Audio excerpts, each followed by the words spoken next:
It's time to talk about boundaries in business and life. My name is Amy Ballantyne. Welcome to Power to the People Pleasers. I'm so excited to have my guest, Laura Sinclair, here. Welcome, Laura. Thank you so much for having me. I really enjoyed our time together. I'm excited because I'm going to be a guest on Laura's show. We've already had the conversation. It was so much fun. So thank you for having me on your podcast, This Mother Means Business.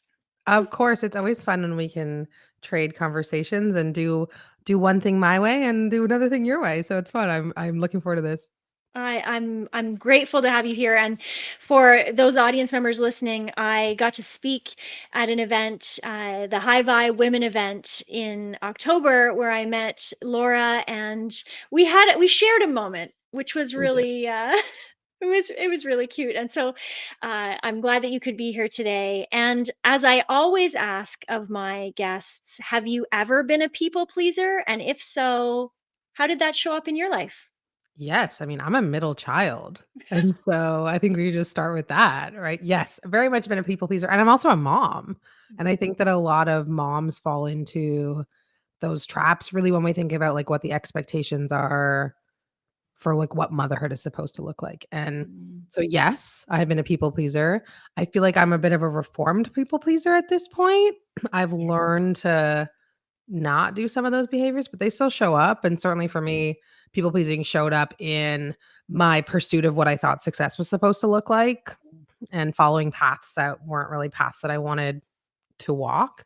It showed up in my relationships. It showed up in how I build my businesses and very much in, even just like how I show up as a mom. Yeah, and I really appreciate how you shared the word that is so linked to people pleasing, I think was supposed to, Yeah. right? The how it's supposed to look. Oh man, that is absolutely the narrative that was running through my head. I also would say I'm a recovering people pleaser, working very significantly to be focused on being on the other side, but that language of I should, I need to, I have to, it's supposed to be this way. So I'm curious. I'm keen to dig into this conversation, but before I do, I want to read your bio so that the people here know how amazing you are. And Laura believes that you and your business deserve to be seen. With over a decade of experience building digital marketing strategies for some of the world's biggest brands, Laura has dedicated her life's work to teaching women how to grow their businesses and take big leaps into their entrepreneurial dreams through her podcast, courses, and events. And so Laura went from corporate dropout, I love that you call it that, to multi six-figure business owner, and her journey ranges from public relations, sports marketing, sponsorship marketing, so many things. And you must check out the Mother Means Business podcast and community, and I will post all the links to all the places at the very end. But I'm so excited that you are here today. Thank you. Yes, so many things. So many things. So many things. Okay, so let's dig into this idea of boundaries in business and life. Mm, And but before I go to that, you were talking about what success was supposed to look like and what it is for you now. So can yeah. you share a little bit more about so we can gather the audience with us? What was success supposed to look like and what does it look for you now? Oh gosh. I mean, I subscribed, sorry, to what was prescribed to me, right? Like I come from a family of you go to school, you get a degree, you work for somebody else for the rest of your life, you retire, and you hope that you've saved enough money to live a good life after that. I very much tried to fit myself into those boxes, but it was very uncomfortable. And I had a lot of, I had to do a lot of soul searching on why that was. And for me now, I'm almost in year 10 of entrepreneurship, of really carving my own path, doing things my own way. And success for a long time was like what I did. Right. And so much of my own identity was linked to my vocation, my career, and being able to say, oh, I work for this luxury automotive company, or I lead marketing for this. That was like what I thought value was and what I thought success was. And now for me, it's just a totally different definition. I'm an entrepreneur, so yes, there's a financial piece of success that we talk about, but truly I just want to have freedom of my mind, freedom of my time, and to create the life that I wanna live in any given moment because I think sometimes that changes, right? Like, one year you may think it's this thing, and another year I think it's that, but just having success to me is having the space to create what it is that I want in the world outside of, other people's prescriptions for me. Mm. Awesome. Awesome. And I wish that for everyone. That was a beautiful way to sum up your version of success. And I would love if you can unpack the words freedom of mind and what that means to you, because that is a Yeah. beautiful, I love it. And I Yeah. want other people to hear it. So when we talk about freedom, like in the context of entrepreneurship, people often talk about like location freedom. I want to work from wherever. Uh, Time freedom. I want to work when I want to work. Or financial freedom, which means like I want to have the money to do all of the things. But those things are actually secondary to me. And freedom of my mind is the biggest thing. And that to me means creating what I want to create, how I want to create it, when I want to create it, and really allowing my mind to I think really just live up to its full potential. I'm a creative being. I think we all are. And a lot of us have just found ourselves in boxes that are really difficult to break out of. But when I think back to my time working corporate, one of the things that I struggled with so much was being told what to do and when to do it Yeah. and how to think and which box to push. And for me, that was always wildly uncomfortable. And it wasn't Mm. until I really allowed myself to step into the creative possibilities of entrepreneurship. And that can look different for other people. But my mind's ability to just bring to life whatever I want to bring to life Mm. is the best freedom that I could ever ask for. I love that. And I love that it's another perspective that maybe the majority of people aren't considering as a way to have freedom, right? That's Yeah. beautiful. Thank you for sharing. And so I would love if you could tell me a little bit more about the people you serve and what are the boundaries that they are not yet putting into place. Yeah. So I work with a lot of mom entrepreneurs. That is the niche, so to speak, in which I play because I am a mom myself and building a business as a mom is a whole other beast. It's very different than when you don't have children. And so often we don't have these boundaries and it comes up as like symptoms, right? We start to be like, oh, I'm just so burnt out. I'm just so Mhm. tired. I'm doing everything for everyone. And we don't realize it's actually like all of this is because you have really terrible boundaries. And a lot of the time, it's actually we lack boundaries because we are people pleasing. So there's this really interesting link between this. And so in the context of the work that I do with the moms that I work with, a lot of boundaries around like relationships. So relationships with clients, how we position those, relationships with even people in our family and how we need to be supported. That way it can be boundaries around time, right? When we work, when we don't, when we're available, when we're not. And also just like taking things on, right? The ability to say no or not say no. And more often than not, women come to me and they're like, I am doing all of the things and I'm not making nearly as much money as I want to be making. And I don't know why. And we start to pull it apart. It's like, okay, a lot of this could actually be fixed with just better boundaries. And it's so amazing to me to see how many women businesses take off, not because often we do raise the rates because people usually undercharge, but not because we've invented new offers or new marketing strategies or new ways to do things. It's usually like, no, we're going to put some confines and some boundaries around how we work. And that in itself creates massive growth. So I Mhm. think those are probably the biggest ones. Thank you. And when you think about for the clients you've worked with, which is the number one area that you go to as a starting point in this realm?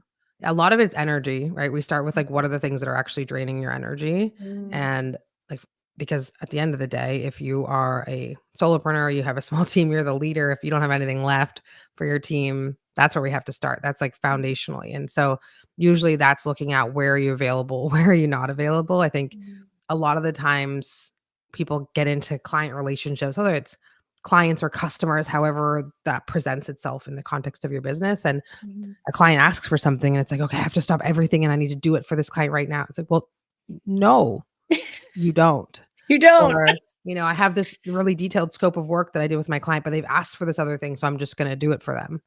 No, you're not. And so a Mhm, lot of it are things like that. Right. And so we start really looking at the energetic piece, and then we'll dive into the more strategic pieces. Mhm. And so when you think about these clients, they've unpacked with you where the energy is drained. Is there a component at all, and can you share a little bit about strategies that you encourage with these clients once they know, okay, I'm going to fix these areas? How do they maintain their energy Yeah. and their boundaries going forward? I think really clear communication around boundaries is really important. And listen, I've had lots of clients just blame me because it's easier. I've hired this business mentor and she told me that I have to do it. Like, honestly, if that's the easiest way through for you, that's fine. I will take the blame. But a lot of it, it's okay. How do we structure these communications and structure expectations? And it can be difficult to do with people that are already in your world. It's a lot Mm, easier to do with people that are coming into your world for the first time. And so, definitely helping them have those conversations with the clients who are probably very used to crossing your boundaries, and mm, how do we set those? Those are always the hardest. It's easy to set that boundary with a new client, right? It's like, "Hey, we're working together for the first time. This is how we work. This is how we don't." One of the things for me is I have really strong boundaries in my business, and I mhm, love my clients. They all know that, but they also are all aware that I will hold my boundaries with them as permission so that they can hold theirs. Right? yeah. If it's okay for me to hold my boundary, and I will straight up call out a client and be like, "Hey, you messaged me at this time. It's a boundary for me to not, receive messages at that time." Or, "Hey, I know Mm, you really wanted a response, but my boundaries are this is my response time." And so that has been really interesting. Or, one of my boundaries is I communicate over Slack with my clients. mm, If they message me on Instagram DMs, I'll say, "Hey, can you send this to me on Slack?" I'm not going to respond to you on Instagram DMs. And so for me as a leader, it's important that I'm showcasing boundaries to give them permission. But to mm, answer your question around how do we maintain them, I think it's a big piece of it is personal accountability, right? mm. And continuing to audit yourself. Like, we don't get to make these changes one time and then are like, okay, we're fixed. It's like anything. We have to continue to audit yourself and audit your energy or audit your boundaries. And usually the hardest ones to switch are with the people that are already in your life. Yeah, and I wanted the next question was gonna be, can you tell us some examples? Because, when we begin the discussion around boundaries, people are like, "Well, I don't know, my boundaries are fine." Yeah, no. But we know that they're not. So you've given a couple of examples Yeah, I can give you some of more. Yeah. how you use boundaries, and I really liked how you also pointed out the idea of, if you message me in this location, I will not respond to you. Yeah. Put it where I've asked you to put it. But how often do people let these things slide? And then what happens? Well, exactly. I mean, one of the things that always shocks people is my clients do not have my phone number. None of Mm, them. They do not have my cell phone number. I am not available for them to call or text, mm, because that for me, when I get a text message from somebody, there's like a sense of urgency there that I just really don't like.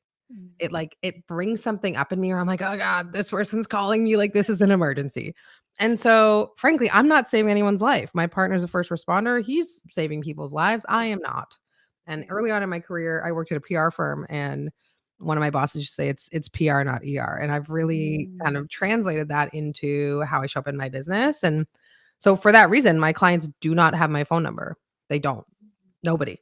Nobody has it. And that's an important boundary. You can contact me through Slack. I get those notifications on my phone, but there's quite literally nothing that would require you phoning me or texting me. That's just a mm. level for me that um, I don't align with. And so I think a lot of it is just like deciding for yourself what those boundaries are, what those need to be for you, and then Mhm. how do you uphold them? I think that's the biggest and most challenging piece. Well, and I love that you brought forward this idea of urgency. Yeah. And how often are we making other people's priorities as people pleasers Yeah. the urgency that wipes out all of our own priorities? Yeah, the only thing that's really urgent in my life is, like, if my kids need something, I have to go get my kid. There's something wrong with my child, I'm gonna go Mhm. deal with that. Like, a family emergency, that's urgent. Yeah. But I am doing a lot of really beautiful work in my business, but I am saving no one's life, and there is quite literally no emergencies in my business. Yeah. Yeah, and so when you have clients like this, how are you coaching them to come to this realization for themselves? It can be really hard, right? Because there's a piece of awareness. And one thing that I find a lot is, especially in the work that I do, is sometimes it can take some time for people to actually want to look at that, right? Mhm. I can say, hey, I'm noticing X, Y, Z, and that's well, I have to do that because of this, or this is why this is. And oftentimes I just try to be a mirror. There's a certain level of readiness that is required in order to make these changes. And truly, I don't know if I can swear on your show, but you Sure. kind of have to just get sick of your own shit. You kinda have to just decide that, like, enough is enough, and as a mentor, it's my job to sort of bring those things to the surface, Mhm. right? Like, is this happening because of this, or is this something that you're actually creating? What would it look like if you weren't doing that? Or how much money are you actually leaving on the table by just doing the thing for your client for free or by not charging as much as you should be? And so one of my gifts is being able to actually put fact to a lot of things. Mm. We all have a lot of feelings, and I'm a deeply feeling person, but I am also really, really good at pulling out, okay, I see that you feel that. Let's talk about what's true and what are the facts that we can associate to this. And usually making that presentation and whatever, however that looks like in the context of my work is either received immediately like, "Oh shit, you're right," Yeah. or it's received with, "Oh, I just don't know. I'm so used to it being this way." And usually it takes a couple of discussions depending on where people's level of readiness, but Yeah. truly, you have to get sick of your own shit and identify that, okay, the common denominator and who I'm disappointing over and over and over is me. Mm. And at what point is that going to stop? Wow. I mean, that's the whole juicy bit of this conversation. At what point is this going to stop? Yeah. Right? The desire and willingness piece is a critical piece. And I love that you ask the questions and you bring the facts forward and you put them in front of people so that they can actually address what's going on. And I know we've spent the majority of this conversation talking about boundaries in business. I'm curious if there's anything else that you would add for boundaries in life. Yeah. So for these business owners, is there anything else that you would add here for? Yeah, I mean, I think a lot of it, in the piece that I just said, this idea of like disappointing yourself and disappointing others, I think that's something that I really had to look at in my life. And as a person that said yes to a lot of things I really just wanted to say no to in life and in business. And I think, becoming a mom, and I'll be 38 next year and I'm getting a little older. And so you're kind of like give a shit kinda starts to get a little bit, you just run out of it, and so it's easier, but Mhm. I think a lot of it is just really assessing, okay, what do I actually want, and why do I continue to disappoint myself for other people? I think about there's so many occasions in my early years of entrepreneurship and running a brick and mortar gym, and I know we bounced back into business a little bit here, but where I disappointed myself and did things that I didn't really wanna do just because I didn't wanna disappoint, 5 of my clients. And it was like, Yeah. if looking back on that, like, oh man, I can't believe I put those 5 people before me. I really have to put me first. And I think this has been one of my biggest lessons. I struggled early postpartum. It's a big reason why I do the work that I do is I was an entrepreneur when I had my daughter and having to learn about how to navigate all of that and figure out how this whole motherhood and entrepreneurship works and realign my priorities. And for a very long time, I was last on my priority list. And now I live in a place where I really try to put myself first, which for a lot of people that probably, especially if you're a people pleaser, you're probably listening to that being like, sorry, you put What? yourself first? But I've had to, What? right, how dare you? How dare you even thought? But the truth is, if I don't do the things I need to take care of myself, I'm a terrible mother. I'm a Mhm. terrible partner. I'm an even worse business mentor. I can't pay attention to my business. Like none of that happens if I don't put myself first. And it was really this having to pull apart why I believe that putting myself last was some reason a vocation that I should be proud of, Yeah. when realizing that I'm actually at my best for those people, for all the people that need me to be at my best when I prioritize myself. And so again, I think there was probably a lot of that fact to feeling, right? Just starting to look at, Mhm. okay, what's actually true here for Mhm. me? But that idea of disappointment and who am I disappointing and why do I keep disappointing myself was something that was really helpful too. Oh, I appreciate you sharing that. I can absolutely relate to a lot of what you've talked about here today. And I'm curious the message that you give to your kids when you are putting yourself first. And part of why I want you to share this is because I can feel like deep congruency and alignment with the words that you're saying. You're not just saying a bunch of baloney and doing No, something different on the other end. no. And I know that. So, can you share how do you frame this up for your family? Because this is our opportunity to Yeah, create the next generation of people who aren't wasting all their time being people pleasers, yeah. right? It's so funny that because I'm so funny that you asked that because I'm thinking about, I went away last week, actually. I went to Ottawa for 2 days to do in-person events with, some of my clients, and so my daughter says, "Mommy, why do you have to leave again?" She's trying to give me the hard time. "Why do you have to go?" And I think about a week before, we're having a conversation with dad was away. Dad's a firefighter, he's gone for 24 hours. Mm. And she says to me, this is 7 days prior to being upset about me leaving, "You're always here, you never leave. You're always here," right? So it's like, okay. It's just so funny, right? You get the gears when for the 2 days that you have to leave, but a week prior, it's like, "But daddy's always gone and you are always here."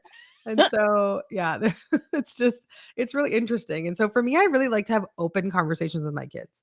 And this is something that I wish that I received as a child, like an apology from my parents or a real explanation.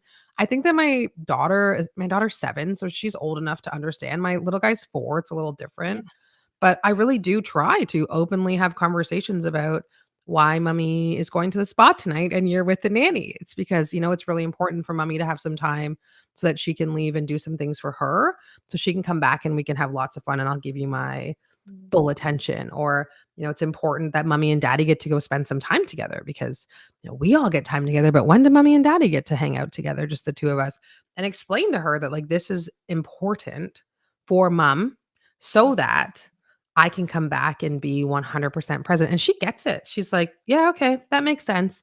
Or I'll say, "Mom really loves her business and I really love helping my clients." And she'll say, "Yeah, you're good at that, mama." I say, "Yeah, I know, bud. So I'm going to go and do that." And then when I come back, we're going to, go to X Play together or we're going to the trampoline park or we're going to play something like that. And just, I think for me, just like really having these open and honest conversations with my children about why I'm doing what I'm doing and why it's important to me is something that I wish I had. I mean, my mom was a stay-at-home mom. She gave up her career for her kids.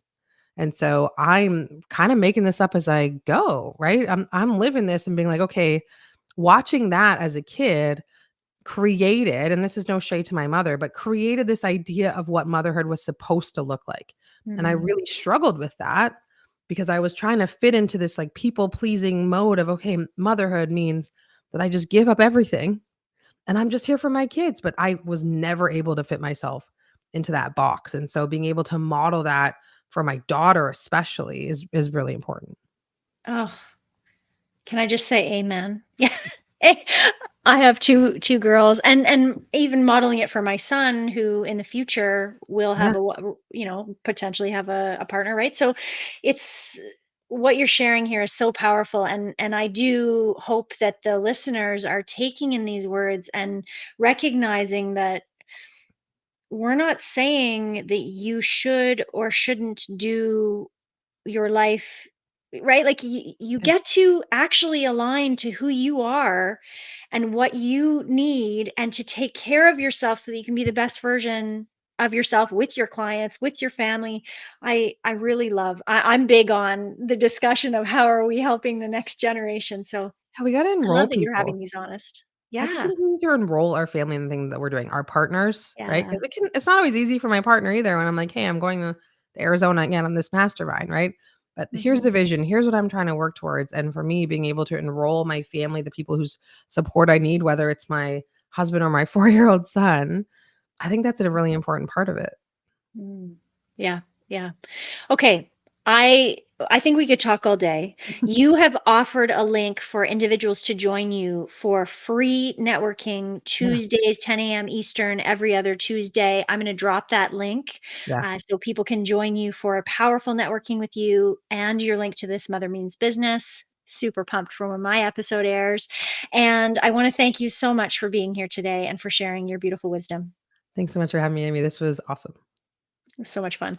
And to all of our listeners, thank you so much for tuning into this episode of Power to the People Pleasers. Like it, share it, do all of the things, my friends, all of the things. And I'm so grateful for you. Please stay tuned for the next episode of Power to the People Pleasers coming soon. Have a great day.